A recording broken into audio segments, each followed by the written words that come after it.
This week, Legends of Tomorrow returned with a brand new episode entitled Blood Ties. As we join the show, we discover that despite all his big talk last week about not messing with the timeline, Rip Hunter tried to go back and kill Vandal Savage before he could really get started. Whether this was before or after he became an immortal is never quite explained, nor is it explained why he didn't try doing it over again after it failed the first time. I mean, is time travel like a carnival game? You only get so many balls? Now, much like last week's episode, Blood Ties breaks down into mini-stories, the first being poor Shira, who isn't doing well since we last saw her. It seems that shards of the magic dagger that killed Hawkman are working their way into her heart, and if the team can't find a way to stop it, she's gonna die. Now, sadly, they just can't build her an arc reactor like some other heroes out there have, but Adam plans to shrink down and do some microsurgery. Only when it doesn't work right away, Ray Palmer loses all hope and falls into a depression, even though he's her only hope and she's gonna die anyway if he doesn't help. Wow, great time for self-doubt, dude.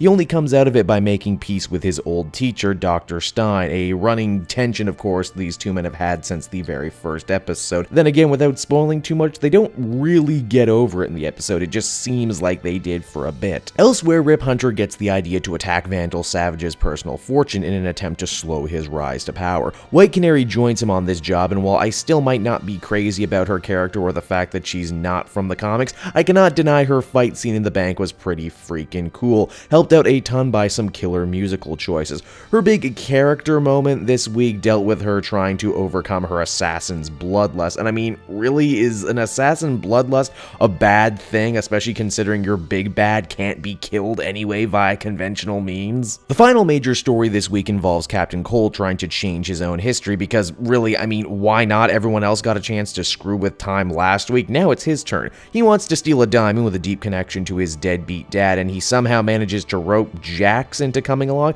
Seriously, everyone in this show is so easily led, and Jax is no different. No, I go and I help you, Captain Cold. I'm a good boy. Oh, come on, it'll be fun. Oh, well, in that case, I guess I'll come along. Snart meeting with his younger father and even younger self was totally cheeseball, but once again, Wentworth Miller totally sells, and I ended up enjoying myself way more than I probably should have. Not enough to overlook how reckless trying to change one's crappy childhood was. I mean, what if you never ended up becoming Captain Cold in the first place? I mean, think a little, dude. All of these mini-arcs end up converging at a creepy Eyes Wide Shut party hosted by Vandal Savage. It turns out his power comes not from monetary wealth, but by extending the lives of others with blood taken from the Hawks. This means the heroes have to save Carter's body from the cult crazies, and hey, how did that one bank guy know Hawkman's name was Carter? I mean, he calls him Prince Khufu too, but how did he know his name was Carter? This means we get another big fight scene with everybody getting to use their powers and Rip Hunter getting to show off his crazy future gun. The interesting thing is that they beat Vandal, but they know none of it matters because he's just going to resurrect soon anyway. Of course, I have to wonder why they just don't drag his unconscious, semi-dead body back onto their ship and have Shira kill him when she's feeling better, but hey, whatever, I don't write this stuff. Also, Rip ends up being a bit of a hypocrite when you stop and think about it, telling White Canary how she shouldn't kill and shouldn't give in to her bloodlust, and yet totally kills Vandal the first chance he gets.